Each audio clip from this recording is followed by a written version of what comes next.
One of the things that you and I take for granted is that every day we will have several meals that we can go to the fridge and choose what it is we want to eat at any particular given time. Children in South Sudan will be really fortunate if they're able to have one good meal every day.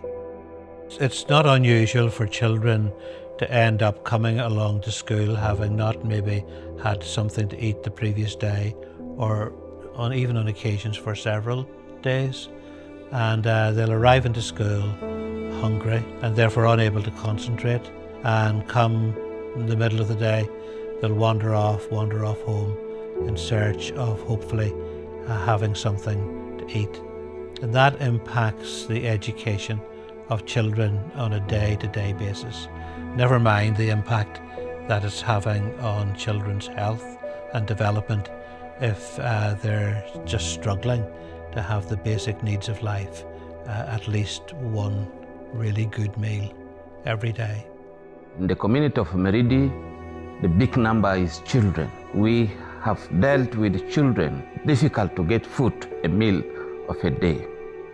We have very big and high rate of children who drop out in school. The condition of children in South Sudan are very, very difficult. Kaneen is 12 years old and she attends one of our partner schools. She comes from a family of extreme poverty and lives in a mud hut in a rural village. When she started coming to school, she looked exhausted, she looked unwell. She would have severe stomach pains from hunger, and she would just be unable to concentrate in class. When Fields of Life came to her school and started teaching the children how to grow vegetables and provided them with a daily bowl of porridge, Kaneen's entire personality started to change. She started to get involved in Christian clubs and sports clubs and drama clubs, and her performance really improved as a result. Last year, her performance was so good that she was one of the top performing students in the entire year and actually won a prize. It just shows you the difference that can be made if we're able to give a child a daily bowl of porridge. Fields of Life have been building schools now for decades actually, but it's much more than just building a school and leaving a school plonked somewhere in the community. Those schools also nowadays will very often have a farm that's connected to the school, and that farm begins to provide a vital link to the whole community, in that the children from the produce of the farm are fed every day in the school themselves. They're also, as part of their education, then learning basic farming skills. The sort of things I grew up on a small farm, the sort of things that I would have learned alongside my father as a boy growing up. They're having the opportunity to be taught in their school life day by day.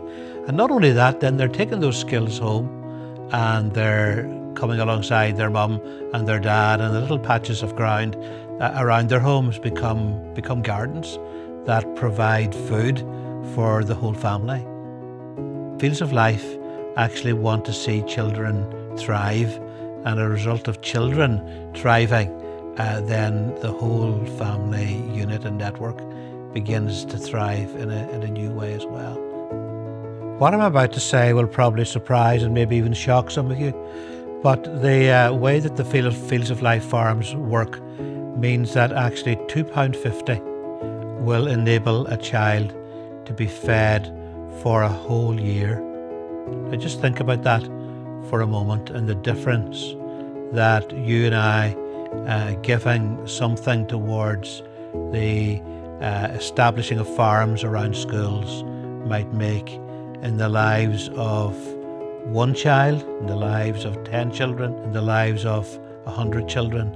So if £2.50 would feed one child, £25 would feed 10 children, £250 would feed 100 children, and £2,500 would feed 1,000 children. It's not quite remarkable, but it is something that maybe our churches and we as individuals might look at and take on board this Lent.